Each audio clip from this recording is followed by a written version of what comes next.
Good morning friends.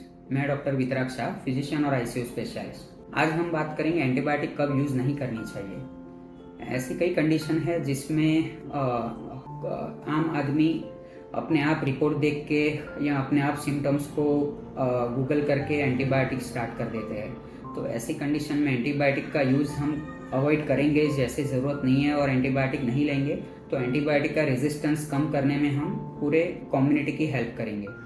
तो सबसे पहले है सर्दी जुकाम वायरल फीवर।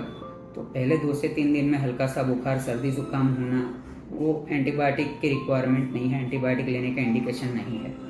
बहुत ज़्यादा बुखार आता है, ठंडी बच के या राइगर के साथ बुखार आता है, बहुत थिक बलगम आता है, हरे कलर का या येलो कलर का नेजल सिक्रेशन भी आता है, तो आप WBC काउंट करवाइए, डॉक्टर को चेकअप करवाइए, अपनी चेस्ट डॉक्टर से चेक करवाइए और उसके बाद डॉक्टर के गाइडेंस में एंटीबायोटिक लीजिए। यूजुअली ये सब वायरल इन्फेक्शन के लक्षण होते हैं और वो बॉडी अपनी इम्यूनिटी से खुद क्लियर कर देती है। तो पहले 2 से 3 दिन में वायरल इन्फेक्शन में एंटीबायोटिक की कोई ज़रूरत नहीं होती। बॉडी की इम्यूनिटी कम होती है, शुगर होता है, उम्र ज़्यादा होती है, ऐसे केसेस में वायरल इन्फेक्शन 2 से 3 दिन में ठीक नहीं होता है तो सेकेंडरी बैक्टीरियल इन्फेक्शन भी हो सकता है और ऐसे केसेस में एंटीबायोटिक की ज़रूरत पड़ सकती है। तो एजिथ्रोमाइसिन है, ऑगमेंटिन है, जीफी है, ये सब काफ़ी लोगों के दिमाग में एजिथ्रोमाइसिन की ऐसी इमेज है कि वो सर्दी जुकाम की या थ्रोट इन्फेक्शन की दवाई है। तो वो हीमोफिलस इन्फ्लुएंजा के लिए हम एंटीबायोटिक देते हैं एजिथ्रोमाइसिन, ना कि सर्दी जुकाम के लिए देते हैं। सर्दी जुकाम के लिए सिंपल पैरासीटामोल है, विकोरिल, सॉल्विनकोल, ये सब दवाई है वो सिम्टोमेटिक ट्रीटमेंट है और कोई दवाई सर्दी जुकाम की नहीं है, ये एंटीबायोटिक है और उसको बचाए रखना है। दूसरी कंडीशन बात करेंगे एक्यूट गैस्ट्रोएंटेराइटिस, मतलब लूज मोशन वॉमिटिंग होना, जैसे फूड पॉइजनिंग बोलते हैं। तो फूड पॉइजनिंग आमतौर से बैक्टीरियल एंडोटॉक्सिन से होता है, टॉक्सिन की वजह से डायरिया होते हैं या वायरल इन्फेक्शन रोटा वायरस से होता है। तो ये दोनों में एंटीबायोटिक का कोई रोल नहीं है, एंटीबायोटिक की ज़रूरत नहीं है। 2 से 3 दिन में वो सेल्फ लिमिटिंग होता है, बॉडी अपने आप रिकवर कर देती है। और ऐसी कंडीशन में दस्त बंद करने की दवाई भी एडवाइजेबल नहीं है क्योंकि उससे टॉक्सिन या अगर बैक्टीरियल इन्फेक्शन होगा तो वो भी अकुमुलेट होगा और बॉडी में टॉक्सिन क्लियर होने में टाइम लगेगा। तो जो लोपेक्स है, लोपेरेमाइड है, ये दवाई भी लूज मोशन बंद करने के लिए डॉक्टर की गाइडेंस के बिना नहीं लेनी चाहिए। और एंटीबायोटिक भी ओफ्लॉक्सोजड है, सिप्लोक्सटीजड है, O2 है, ये सब नाम से कॉमन लोग दवाई देते हैं। तो ये सब दवाई भी बिना डॉक्टर के गाइडेंस के, आपको कोई ऐसे लक्षण नहीं है बैक्टीरियल इन्फेक्शन के, डिजेंट्री के, जैसे बहुत बास मारना, बुखार ज़्यादा आना, संडास में ब्लड जाना, तो अपने आप ये दवाई एंटीबायोटिक लेनी नहीं चाहिए।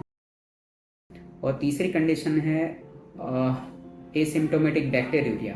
तो इंसिडेंटल यूरिनरी इन्फेक्शन, जैसे कोई सिम्टम्स नहीं है, आपको बुखार नहीं है और कोई सिम्टम्स नहीं है, रूटीन चेकअप, हेल्थ चेकअप करवाया और यूरिन में पस सेल आए हैं, या गायनेक चेकअप के लिए गए कुछ और कारण के लिए और रूटीन यूरिन रिपोर्ट करवाया, या कोई भी कारणों से यूरिन का रिपोर्ट किया और आपको कोई सर्जरी प्लान्ड नहीं है, आपको बुखार नहीं आ रहा है, यूरिन की कोई और सिम्टम्स नहीं है, तो 10 से 20 पस्सेल आ जाना या 20-25 पस्सेल आ जाना, उसके लिए अपने आप एंटीबायोटिक नाइट्रोफ्यूरेंटोइन या फॉस्फोमाइसिन या जीफी या ऑगमेंटिन, ऐसी कोई भी एंटीबायोटिक बिना कल्चर की या बिना डॉक्टर के गाइडेंस में करनी नहीं चाहिए। इवन कल्चर भी अपने आप करा लिया, उसमें कोई बैक्टीरिया आ गया और अपने आप एंटीबायोटिक ले ली, वो भी ज़रूरत नहीं है क्योंकि एसिम्टोमेटिक बैक्टीरिया नाम की टर्मिनोलॉजी है जिसमें हम एंटीबायोटिक तभी देते हैं जब डिस्क इन्फेक्शन का होता है। पेशेंट को अगर इन्फेक्शन के लक्षण नहीं है लेकिन बैक्टीरिया यूरिन में आया है और इन्फेक्शन होने की प्रोबेबिलिटी है, कुछ कंडीशन होती है जैसे पेशेंट का कोई ऑपरेशन करना है, कोई ऑपरेशन अभी रिसेंटली हुआ है, रिसेंटली एंटीबायोटिक लिया है, हॉस्पिटल में रहे थे, कैथेटर डाला था,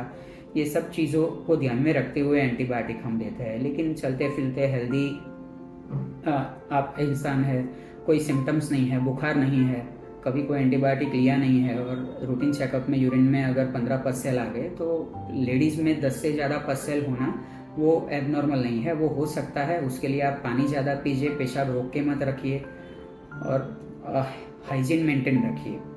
बाकी अननेसेसरी एंटीबायोटिक अवॉइड कीजिए, एंटीबायोटिक रेजिस्टेंस कम करने में आपका सहयोग दीजिए।